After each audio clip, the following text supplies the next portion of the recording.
Bismillahirrahmanirrahim. Assalamualaikum warahmatullahi wabarakatuh. Perkenalkan, saya Rosita Dewi Fitria Cahyaningsih, NIM 1021827. Di sini saya akan melanjutkan presentasi dari Mbak Nur Alifa, yaitu bentuk-bentuk contempt of court. Bentuk-bentuk tersebut dibagi menjadi dua. Pertama, civil contempt, yaitu ketidakpatuhan putusan atau pengadilan. Maksudnya adalah terjadinya perlawanan terhadap pelaksanaan hukum. Contohnya dengan menolak untuk mematuhi perintah pengadilan, atau dalam perkara perdata untuk menghentikan gangguan, untuk membayar kerugian, dan sebagainya. Kedua, criminal contempt, yaitu perbuatan-perbuatan yang bertujuan mengganggu atau merintangi penyelenggaraan peradilan pidana. Dengan demikian, dapat dikatakan bahwa criminal contempt merupakan bentuk perlawanan terhadap penyelenggaraan peradilan. Criminal contempt dapat diklarifikasikan antara lain: pertama, contempt in the fact the court. Dire, contempt in the fact, yaitu gangguan di muka atau di dalam ruang sidang yang dapat berupa kata-kata jaksa atau perbuatan, misalnya mengancam, menghina, serangan fisik kepada hakim, jaksa penasihat hukum, saksi, dan lain-lain. Kedua, excluded to prejudice the verdict in the res contempt ex facts, yaitu perbuatan untuk mempengaruhi proses peradilan yang tidak memihak dilakukan di luar pengadilan. Perbuatan tersebut termasuk dikategorikan antara lain: 1. Mengancam, intimidasi, penyuapan, melakukan komunikasi pribadi untuk mempengaruhi putusan. 2. Memberi komentar di surat kabar suatu kasus yang sedang menunggu putusan. 3. Memberi informasi atau publikasi-publikasi yang sifatnya memihak untuk mempengaruhi putusan.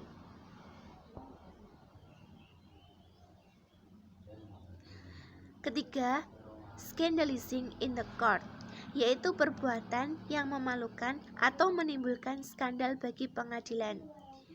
Contempt of court ini bertujuannya untuk menurunkan kewibawaan pengadilan, misalnya kabar tentang perbuatan yang tercela yang dilakukan oleh hakim.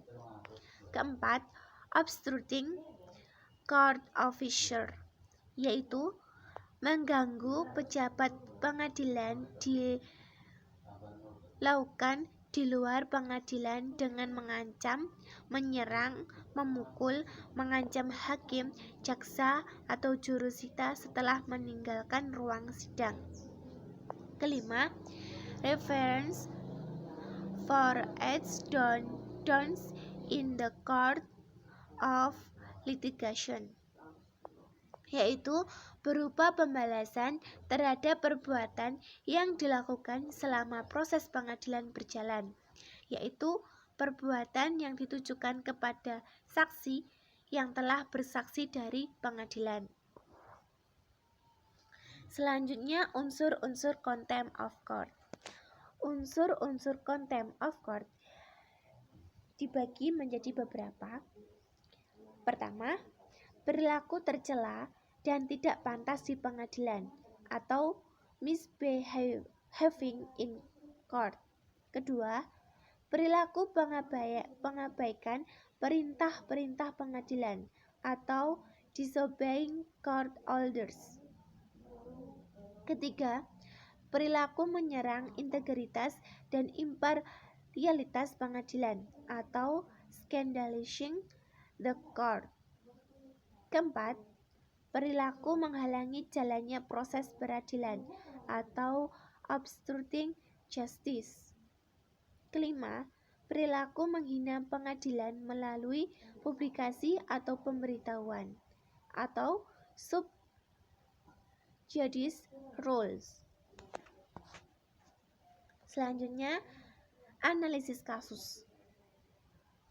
Pada kasus ini, fakta yang terjadi yaitu kasus aniaya hakim di mana polisi telah menetapkan pengacara Tommy Winata, yaitu Desrizal Caniago, sebagai tersangka kasus pemukulan terhadap Hakim Pengadilan Negeri Jakarta Pusat yang memukul hakimnya dengan ikat pinggang.